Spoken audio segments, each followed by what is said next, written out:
What if you could silence the noise of the world and access inner bliss? What if you knew the shining formulas for overcoming the enormous challenges that every soul faces? Welcome everyone, I'm Shakti Durga.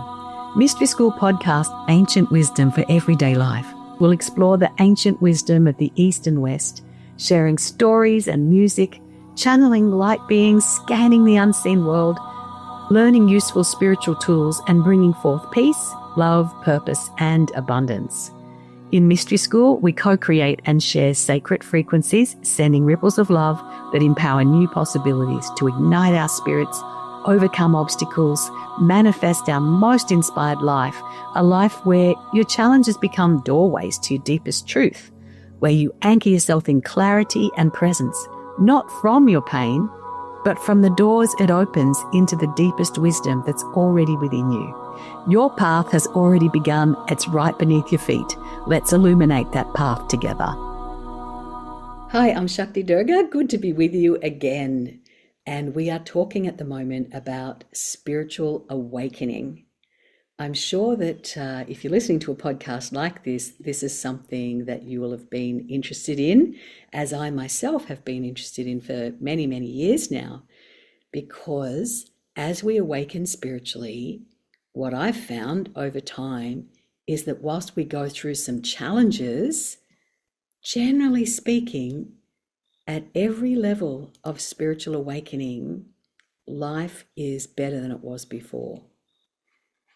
And part of that is the external factors may change so that you feel, wow, things are so much better to how they used to be. But the most important part is that your inner landscape becomes such a happy place. It becomes a genuinely joyful, spacious, and compassionate place, that you're happy in your own skin. And that when things are going good, you can be really joyful, but you can also find the inner bliss appropriately when things are not perhaps the way you would have chosen them to be. And as we start to grow spiritually, we start to ask a lot of questions about, I wonder why things are this way. I wonder what's going on. One of the most interesting aspects for me of the whole dance of spiritual development is the law of karma. Now, I've heard people say, oh, I don't know that I believe in karma, but I'd like to know, well, what's the alternative? What alternative belief system do you have, and does it support you? Does it feed your soul? Does it give you a direction forward in life? Is it helpful? And when I was younger, I was raised as a Catholic, as a Roman Catholic, and there was no teaching about the law of karma at all. However, there was a teaching by Lord Jesus who said, if you live by the sword, then you will die by the sword. And, that was something that was a familiar teaching to most Christians. So what we're talking about with karma is a law of cause and effect. Whatever we give out, in some way, is going to come back to us. And so therefore, what we might do, if we understand this, is focus on giving out that which we would want to get back. This might mean that we take a little more care with how we speak to people, how we behave, and certainly the kind of attitude that we might put out in the world. It might be that our values become completely realigned when we suddenly realize, oh wow, karma's a thing. So, karma for me is the alternative to believing in random pure chance and luck or bad luck. Frankly, I feel that there is nothing at all that supports me in the idea that I live in a completely chaotic and randomized world where anything might happen to anybody, including me, at any time, and that I have no input at all into what happens. I don't find that a nourishing or nurturing position or a mental place, I don't find that nurturing at all. what does help me a lot is the understanding that I am part of the recipe of what comes to me in life, that I play a part in the unfolding of my own spiritual path and my own spiritual destiny. And so as I try and be kinder to people, then that's an investment in sometime in the future that I'm going to be the recipient of kindness. There's no set timeline for the giving and receiving. It would kind of be easier in a way if there were, but it's not designed that way. And furthermore, the karmic legacy that we develop is developed not only just through this one lifetime that we're living right now, but it actually attaches to your soul rather than to your egoic personality structure. And you may say, well, that's not fair. Why would that be a thing? But remember that in each and every single life we lead, we're given a fresh ego that has never been on earth before. There's been no one like us. Even in our past lives, we weren't the same as we are now. We're different people. But it's the same soul, the same evolving part of the soul. So we have a higher soul, and we understand the term higher soul, but we don't often think about our evolving soul. And it's the evolving soul to which karma attaches. And consider the first time that your higher soul sends an emissary of itself called an ego to live on planet Earth. It hasn't got much experience, it might have a lot of theory, it might know a lot of stuff, but it's never been on Earth where the forces of good and evil are cracking at you from all sides, and there's so much temptation and there's so many ways that you can do things that we don't know about karma. We don't really have much in the way of spiritual development going on in our evolving soul because we lack the experience. And so what we often do in those early incarnations is we mess stuff up. We mess stuff up by taking. I want something, I'm just going to take it. And that seems fair. That seems reasonable. How come you've got it? I want it. I'm going to take it. And so the problem with that is that it's going to create, through the law of cause and effect, a situation where down the track people will take from us. And it's only when people take from us that we may have the realization of, oh, it's actually not very nice to have people take from me. I don't like it when people take my stuff. So maybe I shouldn't take other people's stuff. You see what I mean? This is the way that the law of karma starts to educate us about how to live as a spiritual person, how to awaken, in fact.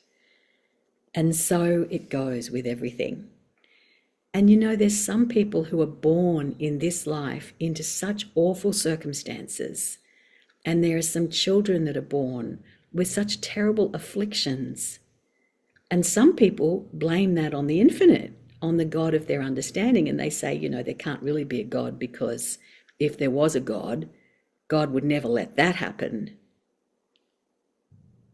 But what if they're not looking at the whole picture? What if they're not understanding that what the divine actually gave us is a free will zone? And so absolutely anything is our choice. We can respond to whatever happens to us in life in any way. We can respond with anger, rage, violence, vitriol. We can steal, lie, cheat, or we can be a bit more altruistic. We can be kinder. We can be sweeter. We can think of others when we're planning our response to things, and we can start to utilize things like virtues more. And we can choose the path of virtue rather than an easy, quick win in the moment because I want that. But instead we practice honesty and we don't just take it. So I'm using a kind of very basic example, but I hope you're getting the point.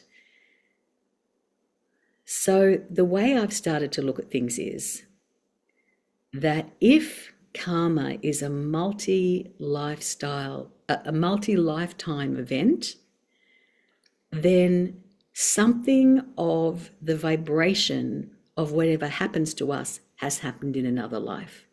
It may not be the exact thing, and sometimes the body will cultivate a disease that has the qualities of what it was that we exhibited in a previous lifetime. So for instance, have you ever heard someone say, it's such a cruel disease, whatever it might be, such a cruel illness? So the possibility is that that soul, the evolving part of the soul, practiced cruelty in a previous life. And now they're seeing what it's like when they themselves are on the recipient of something that's cruel. And this very quickly cures us of any desire to be cruel in the future. And some people, when they are ill, they become bitter and twisted. But other people, when they're ill, they say later it's the best thing that ever happened to them, that it is so conducive of spiritual evolution, of the awakening of the heart, of the awakening of the soul. It's kind of like they're pushed into a situation where they open, and that it becomes part of the joy of their life, that they've been through this big awakening or testing, whatever you want to say, and they've come through the other side as different people. It's changed them. And this is part of their evolutionary journey, for which karma plays the part of a kind of a teacher, I suppose you could say. And so, people do have choice about what happens. We have choice about our response, actually, to what happens. What happens is determined by actions in a lifetime we can't even remember, and that's tough. So sometimes you just don't know what's going to flop out into your life. But if we're able to say, I'm dealing with some old karma, at least we can take ownership, and at least we can start working through it. And at least we have a kind of a schemata of making sense of whatever it is that we're trying to go through. In terms of the evolutionary effect of karma, there are some things that will speed up the goodness, and there are some things that will generate good karma, because, the stories I'm telling at the moment are a little bit about the negative aspects of what we might not wish to experience in our life. But remember that some people just seem to be born under a lucky star. They're born into wonderful circumstances. They have wonderful families. They're born into a wealthy household or into a wealthy culture. They live in peace. Everything's clean and beautiful. There's parks and gardens and animals and just a beautiful life. So why is it some people are born into that? Well, the ancient wisdom would say, because in other lifetimes, they've done a lot of service to help other people. They've done a lot of good for other people. And in this life, they're reaping the rewards of the cause and effect that occurred in another time. I find this really nourishing for myself. I also find it nourishing that karma isn't actually a belief, it's a law, and that laws emanate from the structure and fabric of creation itself. They're put in place through the cycle of creation, and it's within the structures that the divine made that we get to choose whatever way we want to think about things, whatever we want to believe about things. So you can say, well, I don't believe in karma, but you can't stop karma from being a thing. It's not possible. So whereas in another podcast we talked about manifesting and how perhaps if you put your energy into believing something different, you'll get different results in your life. That's true. But you cannot just believe a law out of existence. You can't do it. You can't just deny the law and then say, well, it doesn't apply to me. As a former lawyer, I'll tell you that human law and divine law will work the same way. Ignorance is no defense either way. So it's a case of let's know what the law is, particularly the spiritual laws, so that we can live our life in accordance with them, so that then life is as easy and fulfilling and loving and beautiful as we could make it. So what do you do when everything seems to be going wrong and you're going through a bad cycle when it comes to just everything that's coming at you is really hard? Well, you can understand, oh, I'm going through some karmic cleansing. And what you can do is start to expand using 3 tools at your disposal that are more powerful than anything else I've found so far.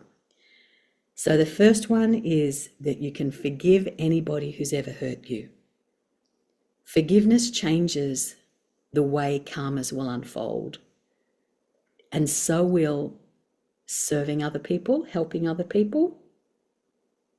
And so will giving money to good causes.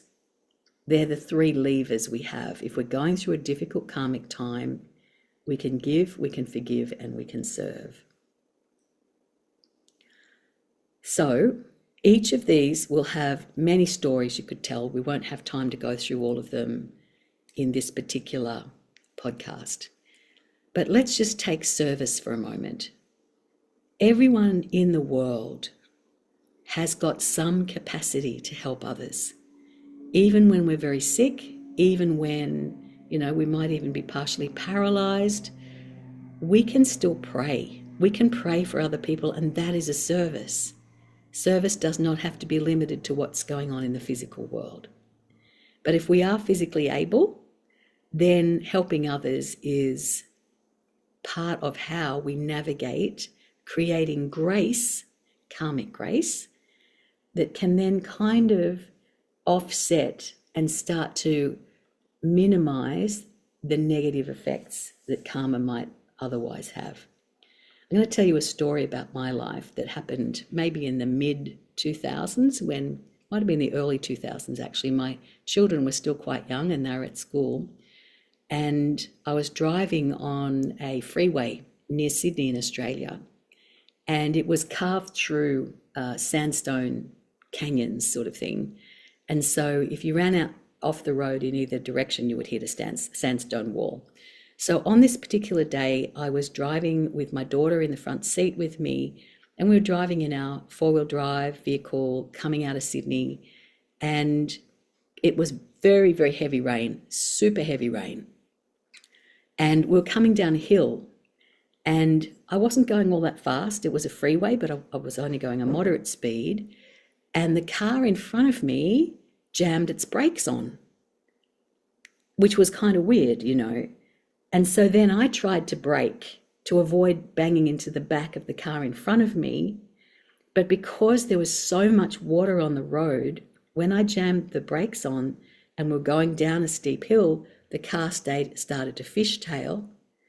And the next thing I knew, we'd gone and banged into the sandstone wall at the side of the expressway, and the whole front of the car was really squashed in. And of course, my first concern was my daughter. Was she all right? But I could hear her crying, so I figured she was still alive, so that was a good thing. As it happened, she got a bit of a mild whiplash, as did I. But the main issue I had was that my knee was jammed between the seat and the dashboard. The dashboard had come and impacted right on my knee. And I couldn't get out of the car because I was pinned. So as it happened, the reason why the car in front had jammed its brakes on was because there was another accident on this awful piece of road in these terrible rain conditions. And so there was already an ambulance on the side of the road. There was already a fire truck on the side of the road, and rescue vehicles and police and a tow truck. They were all on the side of the road because there was this other accident. And so this fireman just walked over to me and said, "Can I help you, ma'am?" And I said, "Matter of fact, you can." And I said, "I can't get out of the car. I'm going to need some help." And so he came with his colleague, and they did what they had to do to free my leg. And then they helped me across the road. So I had a fireman on each side, and someone was looking after my daughter. and they got me onto a spinal board because they didn't know what had happened with my neck either. And so the next thing I knew, I was on a spinal board in the back of the fire truck, and because it was pouring with rain, so at least we were dry.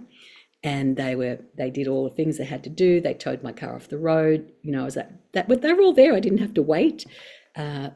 Thankfully, Gayatri was fine.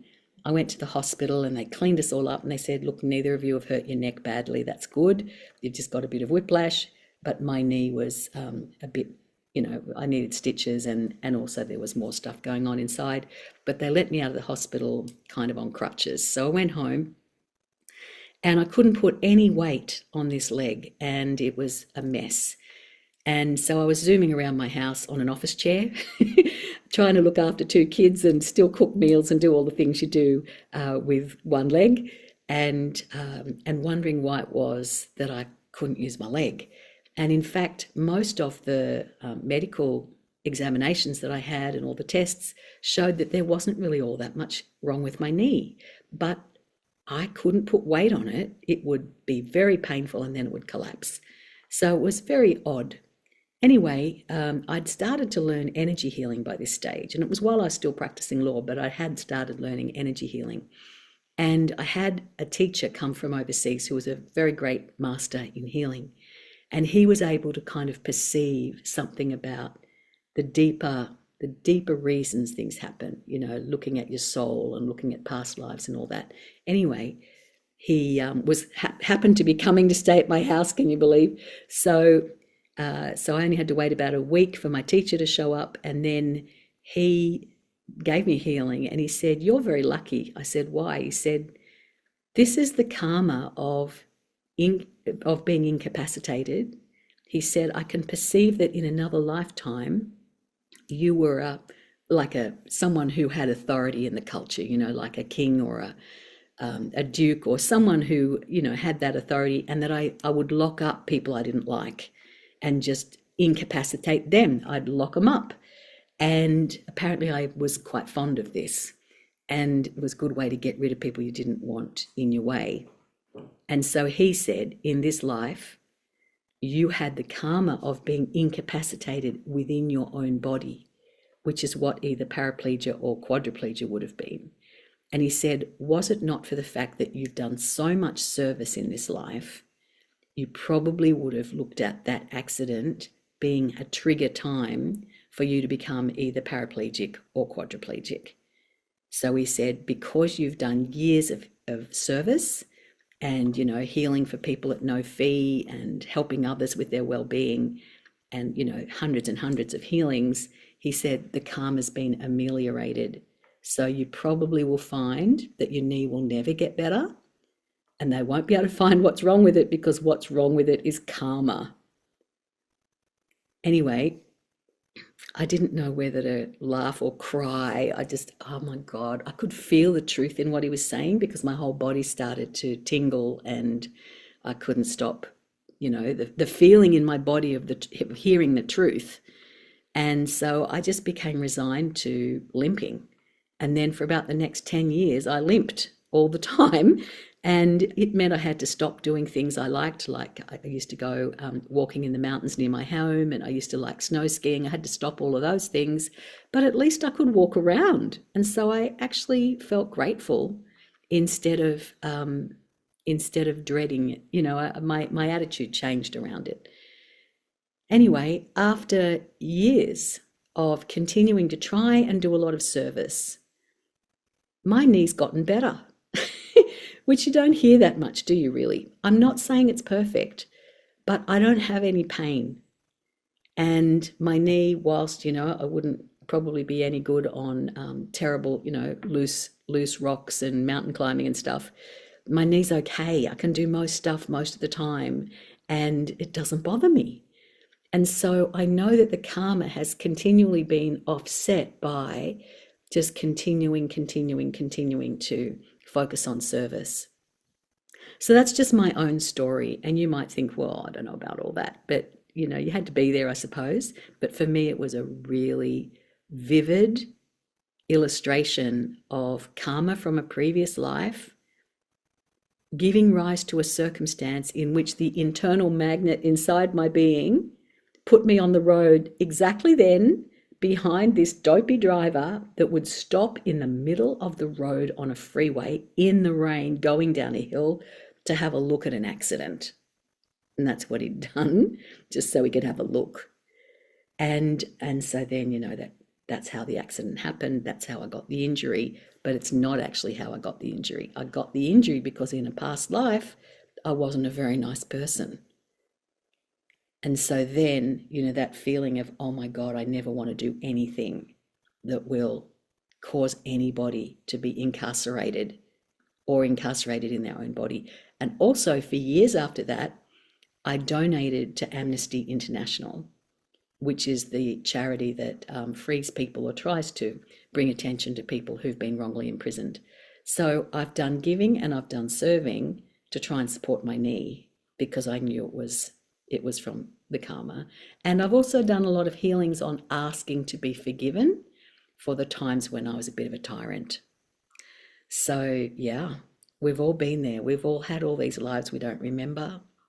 But, maybe another day we'll talk about how can you get in touch with those past lives. It's something we do in our Ignite Your Spirit energy healing programs and sessions. We help people to understand how it is that the events of this life are a bounce from a previous life and how their karma is playing out. But we'll save that for another day. And meanwhile, just think, what can I do as my own insurance policy against some of the rougher stuff that can happen in life? How can I look at myself objectively and go, where could I be giving to others more? Am I supporting my spiritual teachers? Am I supporting the church I go to or the synagogue?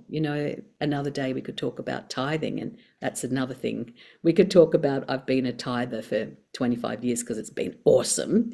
But how could you, how do you bring in giving? How do you bring forgiving, particularly from the harder things that happen in your life? How do you start to forgive? And how can you help others? 3 questions. They'll change your life. Anyway, happy exploration. There's so many amazing laws for us to be able to discuss, but let's save that for another day. Meanwhile, namaste, everybody. And blessings to you on your spiritual awakening and your earth walk. Bye. Thank you for joining me for Mystery School, Ancient Wisdom for Everyday Life. Be the detective of your spirit and soul and seek the doorways to a new reality. Take one insight from today and let it illuminate your path. Visit shantimission.org to learn more about our other programs, meditations, and resources for living with ease and grace. And sign up for our free Soulful Relationships Masterclass. In this class, we'll cleanse and purify the relationship energy in a key relationship in your life. Previous students have experienced rapid transformation in their marriages, in their relationships, with family, work colleagues, teenagers, just from this one practice. And you'll have a spiritual key to successful relationships that you can use again and again. Sign up for the free masterclass at shantimission.org. And we'll be back at 3 p.m. Pacific time every first and third Monday for Mystery School. Mark it in your calendar. We'll see you next time.